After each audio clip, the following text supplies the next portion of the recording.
Hello friends, good morning. Welcome to my channel. तो देखिए, आज की इस वीडियो में हम साइंस के 25 महत्वपूर्ण प्रश्नों को देखेंगे जो आपके आने वाले सभी एग्जाम्स के लिए महत्वपूर्ण हैं। तो इसलिए वीडियो को पूरा एंड तक देखिएगा। तो चलिए हम वीडियो स्टार्ट करते हैं फर्स्ट क्वेश्चन से। देखिए, हमारा फर्स्ट क्वेश्चन है, दूध के दही के रूप में जमने का कारण है। तो इसका आंसर हो जाएगा ऑप्शन सी, किण्वन। तो देखिए, दही का जो निर्माण है ये दूध के जीवाणु किण्वन द्वारा होता है। तो देखिए, लैक्टोज का किण्वन लैक्टिक अम्ल बनाता है जो कि दूध प्रोटीन से प्रतिक्रिया करके दूध को दही में बदल देता है। तो दूध का दही में जमने का कारण क्या होता है? किण्वन होता है। इसके बाद हमारा नेक्स्ट क्वेश्चन है, जंतुओं में होने वाली फुट एंड माउथ रोग किसके कारण उत्पन्न होता है? तो ये होता है विषाणु के कारण, यानी कि वायरस के कारण जंतुओं में फुट एंड माउथ रोग होता है, जिसके हम फटा रोग भी कहते हैं। तो ये जंतुओं में होता है फुट एंड माउथ रोग। नेक्स्ट क्वेश्चन है, कौन एक जीवित जीवाश्म लिविंग फॉसिल्स कहलाता है? तो इसका राइट आंसर हो जाएगा जिंकगो बाइलोबा। तो जिंकगो बाइलोबा है, ये एक जीवित जीवाश्म कहलाता है। देखिए, यह एक अनुग्रह प्रजाति का पेड़ है जिसका कोई नजदीकी जीवित संबंधी नहीं है। और देखिए, जो जीवित जीवाश्म है ये क्या होता है? तो जीवित जीवाश्म ये वे जीव हैं जो आज से कई लाखों वर्ष पहले विलुप्त हो गए हैं, लेकिन उनमें से कोई आज भी पृथ्वी पर पाया जाता है, तो उसे जीव जीवाश्म बोलते हैं। तो इसका सबसे अच्छा जो एग्जाम्पल है वो जिंकगो बाइलोबा है। इसके अलावा देखिए, सील, कांटो मछली, अश्वनाल केकड़ा, ये सब जीव जीवाश्म के उदाहरण हैं। नेक्स्ट क्वेश्चन है, निम्नलिखित में से कौन सा विश्व का सबसे बड़ा पुष्प है? देखिए, जो सबसे बड़ा पुष्प विश्व का वो है रेफ्लेसिया। तो ऑप्शन सी इसका राइट आंसर हो जाएगा, रेफ्लेसिया। देखिए, जो रेफ्लेसिया है ये मुख्यतः मलेशिया और इंडोनेशिया में पाए जाने वाला एक आश्चर्यजनक परजीवी पौधा है जिसका फूल वनस्पति जगत में सबसे बड़ा होता है। देखिए, जो रेफ्लेसिया है इस फूल का कुल वजन है ये 10 किलो तक भी हो सकता है, तो याद रखिएगा। तो देखिए, जिसका सबसे बड़ा पुष्प होता है रेफ्लेसिया। नेक्स्ट क्वेश्चन है, किस पौधे में बीज होता है लेकिन फल नहीं होता है? तो इसका राइट आंसर होता है साइकस। देखिए, जो साइकस होता है ये एक जीनस है जिसके छोटे ताड़ जैसे पेड़ होते हैं। तो जो साइकस होता है इसमें बीज होता है लेकिन इसमें फल नहीं होता है। नेक्स्ट क्वेश्चन है, बांस को किसमें वर्गीकृत किया जाता है? तो देखिए, जो बांस है ये ग्रामीण क्षेत्र के एक पसंदीदा मतलब घास के रूप में इसको प्रयोग में लिया जाता है। तो घास जो होती है ये घास के रूप में इसको वर्गीकृत किया गया है, तो याद रखिएगा। नेक्स्ट क्वेश्चन है, निम्न में से कौन अधिकतम ध्वनि प्रदूषण का कारण है? तो जो सबसे अधिक ध्वनि प्रदूषण का कारण है इनमें से वो है जेटू उड़ान। नेक्स्ट क्वेश्चन है, डीएनए की संरचना को सबसे पहले किसने रेखांकित किया है? ठीक है, जो डीएनए यानी कि डीऑक्सीराइबोस न्यूक्लिक अम्ल है, इसकी जो संरचना है यानी कि इसको जो सबसे पहले इसका प्रारूप तैयार किया था वो किया था वाटसन एवं क्रिक ने। तो डीएनए की जो संरचना है इसको सबसे पहले बनाने वाले थे वाटसन एवं क्रिक। और देखिए, इन दोनों को इसके लिए 1962 में नोबेल पुरस्कार भी दिया गया था। तो याद रखिएगा कि जो डीएनए की संरचना इसको सबसे पहले रेखांकित करने वाले थे वाटसन एवं क्रिक। के बाद हमारा नेक्स्ट क्वेश्चन है, आनुवंशिक यूनिट अर्थात जीन होते हैं। देखिए, जो आनुवंशिक यूनिट जीन जो होते हैं वो किसमें होते हैं? तो वो होते हैं गुणसूत्रों में है। तो ऑप्शन बी राइट आंसर हो जाएगा, ऑप्शन बी गुणसूत्र।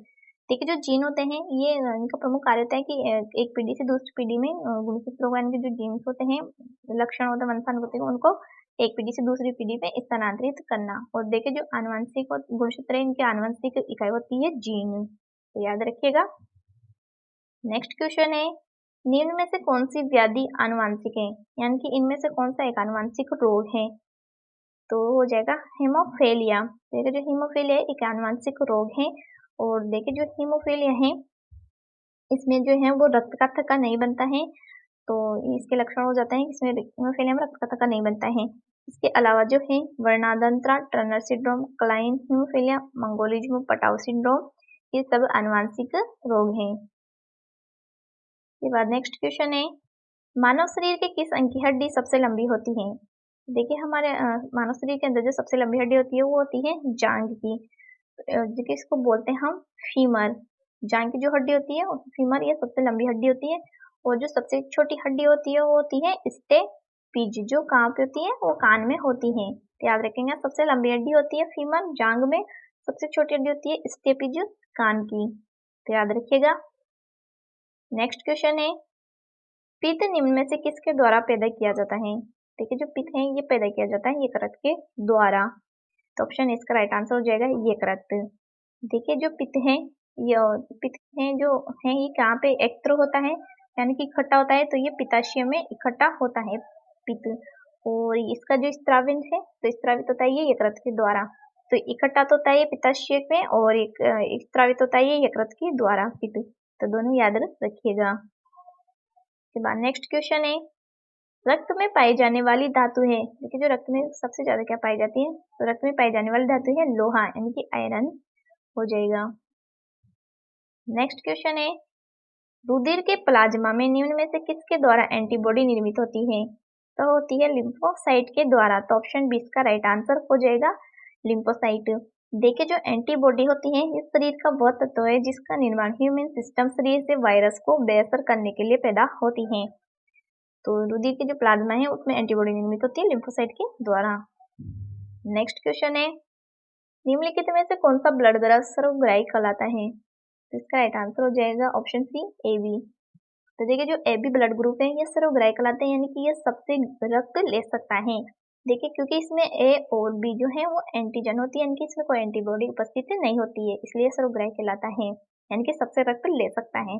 और देखिए जो सर्वदाता होता है वो कहलाता है O। सर्वदाता कहलाता है O क्योंकि इसके अंदर कोई भी एंटीबॉडी उपस्थित नहीं होती है, इसलिए सबको रक्त दे सकता है। नेक्स्ट क्वेश्चन है भ्रूण के विकास के लिए निम्नलिखित में से किस अंग के द्वारा खाद्य पूर्ति की जाती है। तो की जाती है इसमें बीजांड संघ के द्वारा।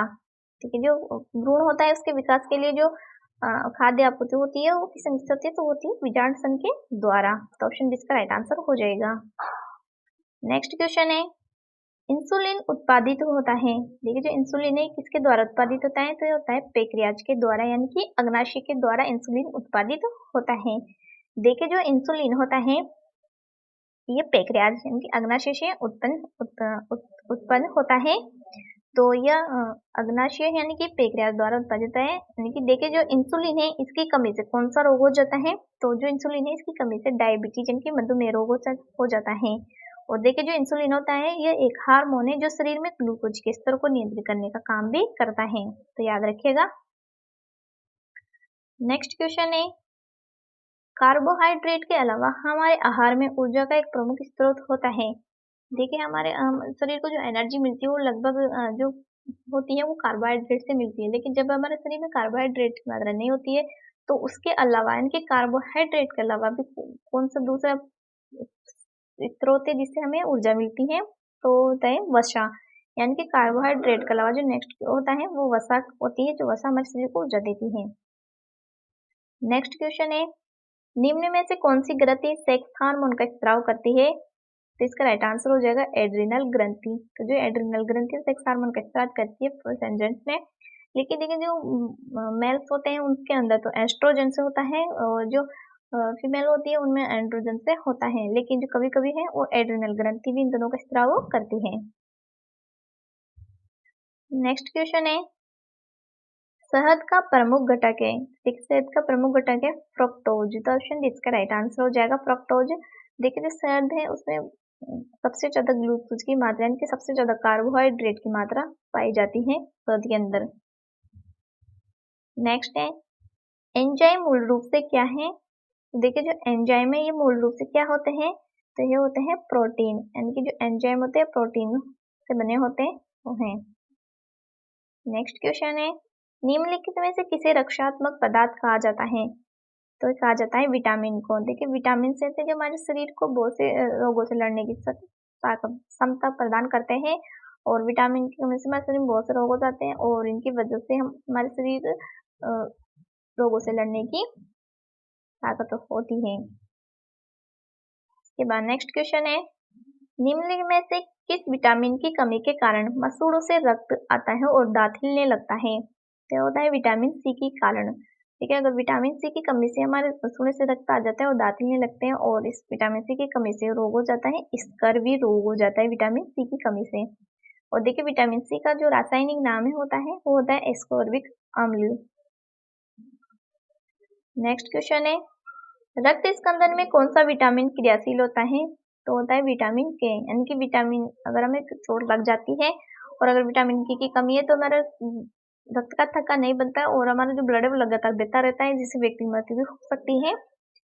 तो जो रक्त स्कंदन में उसमें सर्वाधिक जो क्रियाशील विटामिन होता है वो होता है विटामिन के। और देखिए विटामिन के का रासायनिक नाम होता है फिलोक्विनोन, याद रखिएगा।